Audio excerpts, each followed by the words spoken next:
Fala, família! Aqui quem fala é o Davi, seja bem-vindo ao canal Encarando o Sobrenatural, trazendo ele de volta, o cara que é um dos maiores lobos devoradores da fé.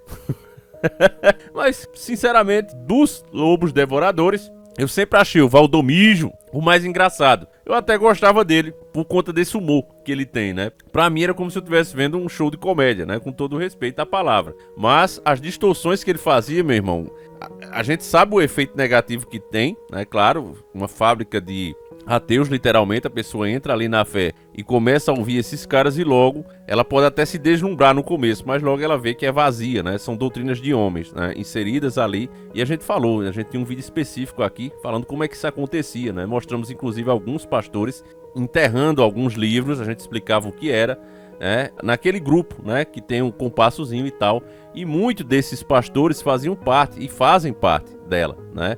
Então são outras doutrinas, porque é justamente isso que aquela organização faz, eles fazem uns estudos, né? Então eles fazem um estudo de tudo e mais ou menos retém o que eles acham bom. Por isso é que você vê aquele cenário em muitos pisos das suas lojas, né? As lojas do compasso, entende? Eu prefiro falar assim pra gente não gerar polêmica aqui com o algoritmo. E você vê que é preto e branco, né? Como se fosse um tabuleiro de xadrez, mais ou menos. Porque eles andam sobre a luz e as trevas. Eles usam forças do bem e forças das trevas. Embora o nosso Deus deixou claro, né, que ninguém pode servir a dois deuses ao mesmo tempo, né? Então assim, a gente respeita, mas não concorda, certo? E aí esses caras fazem parte dessas doutrinas, né? Entram no cristianismo e começam a soltar, né? Fazendo uma correria na Bíblia, eles estudam bastante para fazer isso, certo? Eles têm toda ela decorada na mente, então eles vão usando a passagem ali para apoiar essas doutrinas. Tirando as passagens, trechos isolados, eles conseguem apoiar essas doutrinas dentro da Bíblia. Aí o cara pega a Bíblia e diz: caramba, mas o pastor falou, tá escrito isso aqui mesmo, mas ele tirou do contexto, né? É isso que as pessoas não entendem, principalmente aquelas mais leigas, aquelas que têm preguiça de ler. Quando ele lê, né, na íntegra, ele vê que o sentido da frase é totalmente o contrário, o oposto, né? A gente até brincou aqui também mostrando aquele pastor que estava devorando, né, degustando as próprias fiéis com a autorização do marido, porque ele pegou um trecho, né, e leu errado, pega uma mulher e adultera com ela, né? E a frase era: pega uma mulher adúltera, né? A gente falou disso aqui também, demos boas risadas com isso, mas a gente sabe que o efeito é terrível, família, é terrível mesmo, porque principalmente a galera do mal faz questão de colocar tudo no mesmo balaio. Olha, é isso aqui, pega esses exemplos e diz: é isso que é o cristianismo hoje, né? Quer colocar todo mundo no mesmo balaio, então é terrível. Mas o Valdomijo em si, né? Eu achava engraçado aquelas conversas dele que deu soco em nariz de tubarão, veio nadando não sei quantos quilômetros para se salvar de um náufrago, né? É verdade que teve um naufrágio? Me conta essa história. Em alto mar, quando estávamos a umas 30 milhas, ele começou a afundar. Não, para. Começou a afundar. E aí? Tiraram... Não, aí eu falei para eles: eu vou buscar socorro. Como? Só que estávamos muito longe, né, da terra. Eu peguei uma boia que tinha vermelho, a gente marcava os pontos de pesca no GPS, largava uma boia. Eu falei: fiquem nessa boia porque eu vou buscar socorro. Como é que você ia buscar? Eu saí nadando, eu saí desesperado. Mas você nadava bem? Não, nadava mais ou menos. Só que mesmo bons nadadores, Luciano, não teriam saído. 50 quilômetros, ninguém nada. Eu não nadei 50, né? Eu fui parar numa ilha. Eu fui levado na direção de uma ilha deserta que os técnicos, os geógrafos mediram, deu 8 quilômetros depois. Boiando? Nadei 8 quilômetros, não, nadando. Nadando? 8 quilômetros, só que a corrente puxava, demorei muito. Eu nadei de 9h30 da manhã às 5 da tarde. Não, para. 9h30 da manhã às 5 da tarde. E aí? Eu cheguei ali naquela ilha, quer dizer, antes de chegar, os que ficaram, 2 foram atrás de mim. Esses desapareceram, até hoje nunca mais ouvimos falar. Porque lá tem muito ninho de tubarões brancos e tigres. Ai, gente, para. São os mais violentos e, enfim, agressivos, né? Então essas coisas eu achava engraçado, embora a gente sabe que os efeitos, inclusive a autoridade, quando ele estava no auge, que ele dizia ter, estava assombrando as pessoas, inclusive, né? Quando ele joga aquela praga ali no Marcelo Rezende, né? Dizendo que ele ia murchar, e realmente aconteceu. Então muitos fiéis deram mais dinheiro a ele, considerado que ele era um homem realmente poderoso, que tinha uma intimidade com Deus de chegar ao ponto de dizer: aquele ali vai murchar, e o cara murchar mesmo, né? Então isso é muito ruim, é muito terrível, mancha a imagem e distorce as palavras. E a gente sabe que quem faz isso mais cedo ou mais tarde, meu irmão, vai pagar. E há alguns anos eu tenho feito esses vídeos mostrando como o Valdomijo realmente vive uma vida agoniada hoje em dia, né? Em 2023, para você ter noção, né, ver as pancadas mais fortes, como esse caso aqui, ó, que eu inclusive já fiz um vídeo, vou só relembrar vocês, ó. Tava destacado aqui no Metrópolis e em várias mídias, né, dizendo exatamente isso, ó. Pastor Valdemijo leva golpe de 800 milhões, perde jato e é despejado. Valdemijo Santiago é um dos líderes religiosos mais famosos do Brasil, mas uma maré de azar tomou conta do entorno do pastor, né? Essa matéria foi publicada em 12 de 5 de 2023, então final do ano passado. Já chamava a atenção da própria mídia, né, os prejuízos que o Valdemijo estava levando. Em primeiro lugar, vamos entender por que isso aconteceu. A democratização da informação. Quando a gente dependia apenas da mídia, mesmo aquela mídia que era mais honesta, vamos colocar assim, por exemplo, o programa do Ratinho.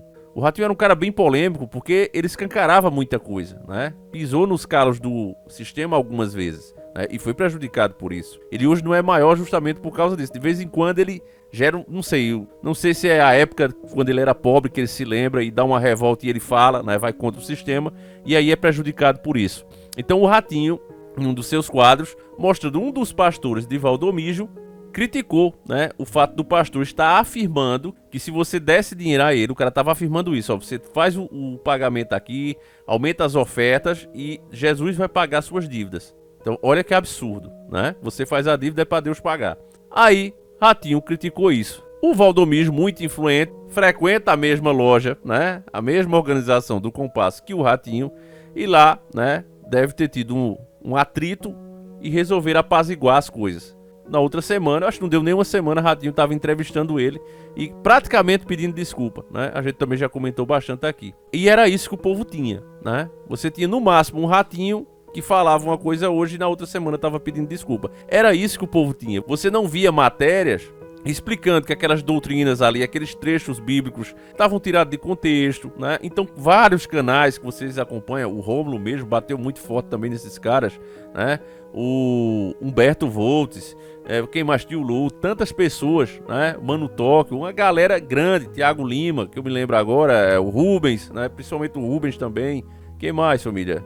Vocês vão falando aí, né? Teve muitos canais e eu peço perdão, inclusive, os que eu deixei de fora, porque foi muita gente mesmo, eu também, né? Vocês aí que pediram os vídeos, ó, Davi, olha o que esse pastor falou, olha esse. E a gente ia aqui, ó, sem atacar a pessoa, né? Mas dizendo ali que aquela doutrina que ele estava ensinando estava fora de contexto. E aí o que é que gerou? Gerou prejuízo. Cada vez as ofertas que o povo achava que fazendo isso, o cara chegou ao ponto, família, ao cúmulo, né?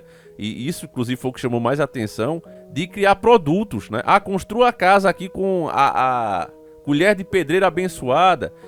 Compra aqui um pedaço de pano que teve o meu sangue. Essas coisas absurdas o cara fazia. Aprendeu, inclusive, lá na Universal, né? Que, inclusive, também teve denúncias aqui no nosso canal. A gente mostrou um próprio membro dizendo que ia pegar água lá de Israel, né? A água abençoada de Israel, e na verdade era da torneira. Eu disse, não, mas o pastor abençoando, irmão, né? Chamaram ele muito fiel, né? Inclusive pagando muito, dando muita oferta, né? O salário dele todo, o que ele pegava em dinheiro era para dar para a Igreja Universal. E aí ele disse que os pastores passaram a confiar nele e chamaram ele, né? Ó, irmão, a gente tá vendo aí que você tá firme na fé, então você vai começar a participar das coisas internas da igreja, quem sabe virar um pastor. Então ele se animou com aquilo, né? Não porque ele imaginasse que ia ganhar dinheiro, mas porque ele achava que ia vir muitas bênçãos com isso, dadas pelo Criador. Olha a cabeça do cara. E aí disseram, olha, a gente vai pegar aqui a água de Israel, né? Colocar na garrafa, R$100, né? Um pouquinho, acho que não era nem 1 litro, né? Aquelas garrafinhas ali de, sei lá, 300, 500 ml. E aí ele, poxa, a gente vai pra Israel? Ele disse, não, aqui mesmo. Pô, então a água veio de Israel, ele achava, né? Mas não, aí levou ele lá pra uma torneira, eles podem encher aí. Mas pastor, isso aí é água de torneira. Ele olhou, né? Disse, pastor, isso aí é água de torneira. Eu disse, não, irmão, mas é porque o povo não entende isso, sabe? Tem gente que não tem a fé igual a nossa, porque qualquer água na mão do pastor vira água de Israel. Ele é um homem santo e basta ele orar que vira água de Israel, tá abençoada. E é, pastor. Agora eu entendi! Agora eu saquei! Agora todas as peças se encaixaram! Só que isso ele disse a partir dali. Ele começou a ver que era uma enganação, né? E aí ele denuncia. A gente também mostrou isso nos nossos vídeos, inclusive já tomamos strike. Olha, é bronca, família. 10 anos de história, vocês imaginam, né?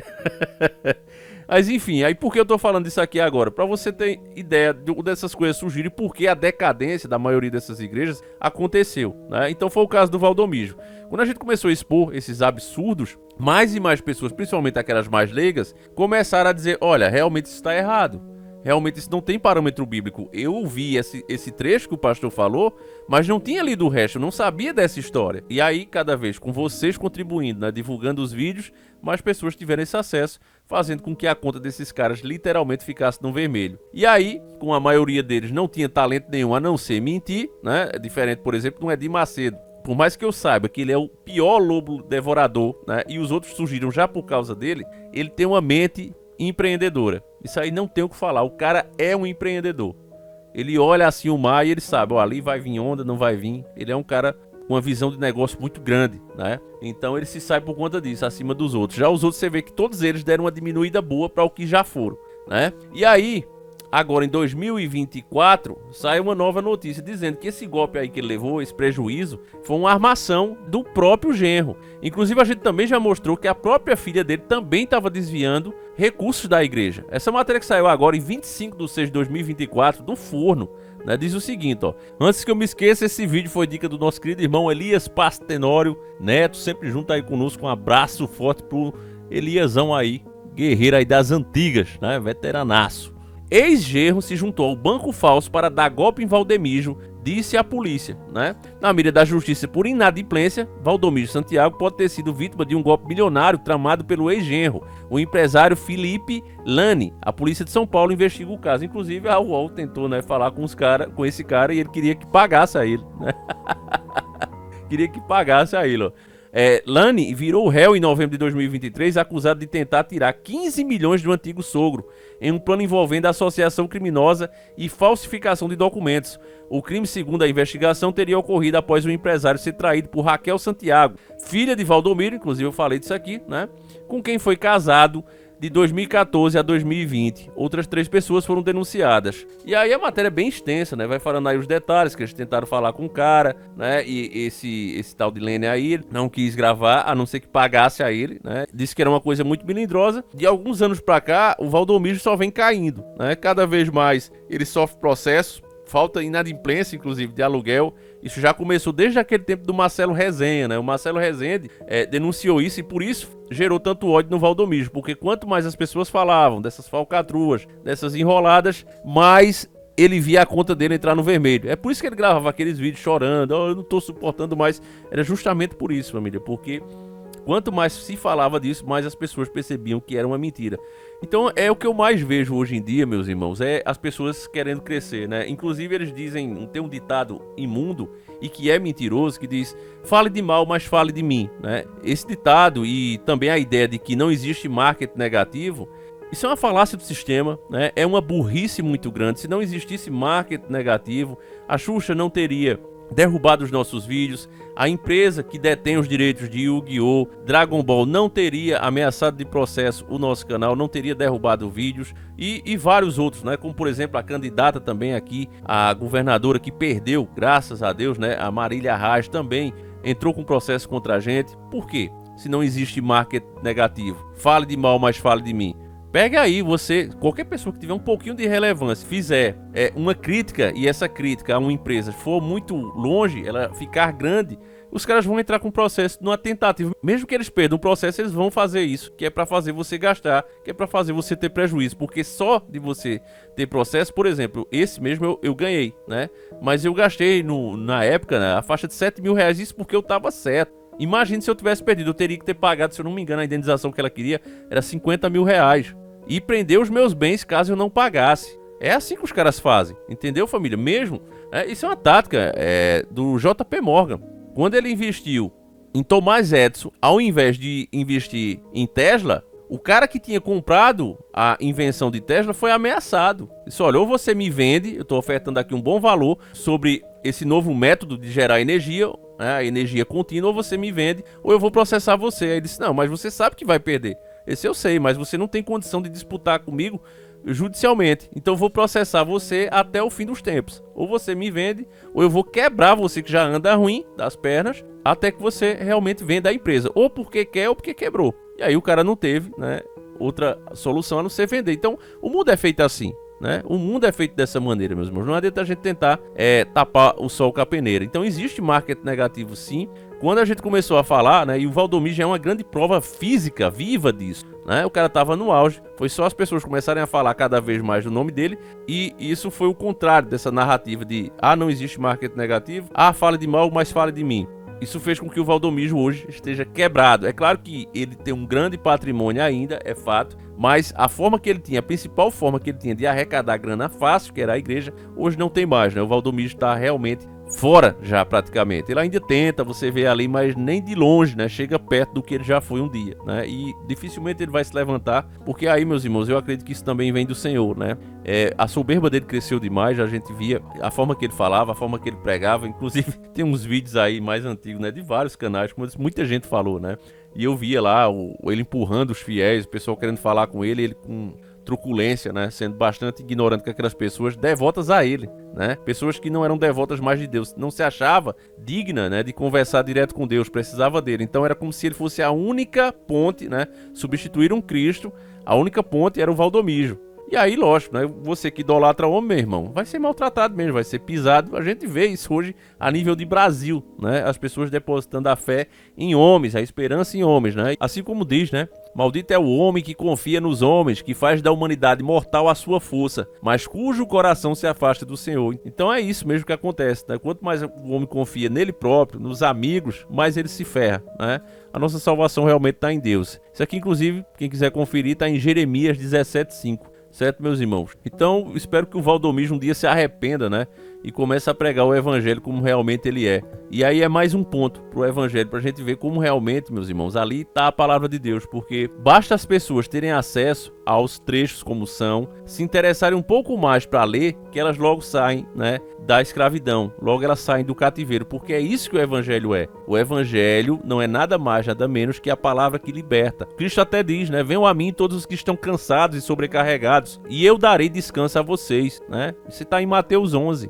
Porque o evangelho de Cristo é isso, ele liberta, ele te torna leve, esse fardo que o sistema religioso coloca em cima de você, né? Que essa agenda maldita dos donos do mundo coloca sobre você, Jesus tira tudo. Você pode estar sem nada, sem R$1 no bolso, e você se sente em paz, você se sente bem, né, com a vida. Inclusive vocês sabem, meus irmãos, que eu sou um pesquisador do sobrenatural. E quando a gente vai pesquisar, quando eu vou em lugares, né, que tem essas manifestações, a gente entra num processo. Depois que faz a investigação, depois que eu faço as pesquisas, esses dias mesmo eu estava fazendo os desenhos das entidades demoníacas sumérias, né? Os demônios mais baixos. Família, depois, sinceramente, você acorda no meio da noite, você sente uma tristeza, até as coisas que você gosta, elas não fazem mais sentido, não tem graça nenhuma. Tanto faz você estar sentado em uma cadeira, ou do carro que você gosta, ou na moto, você não sente mais nada. E cara, se você não tiver uma fé, você não consegue se libertar disso. Você só consegue, de fato, vencer quando você pensa, olha, eu sou um guerreiro de Deus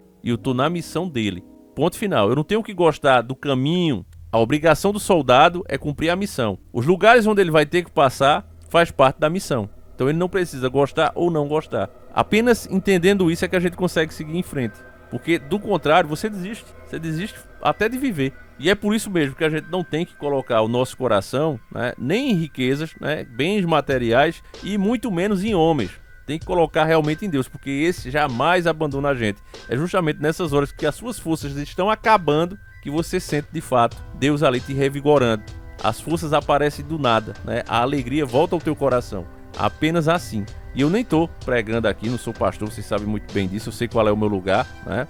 Mas como pesquisador, família, e falando aqui de irmão para irmão, é isso que a gente passa, né? Quando você inventa, né, de ir atrás dessas coisas.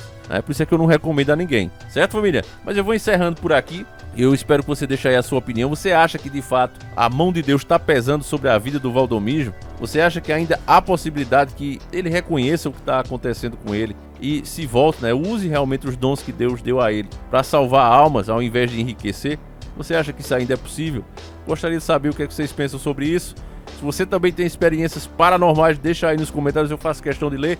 E é isso, meus irmãos, vou encerrando por aqui. Fiquem todos com Deus, deixa aquele likeão. Obrigado aí pela presença e sempre encarando o sobrenatural.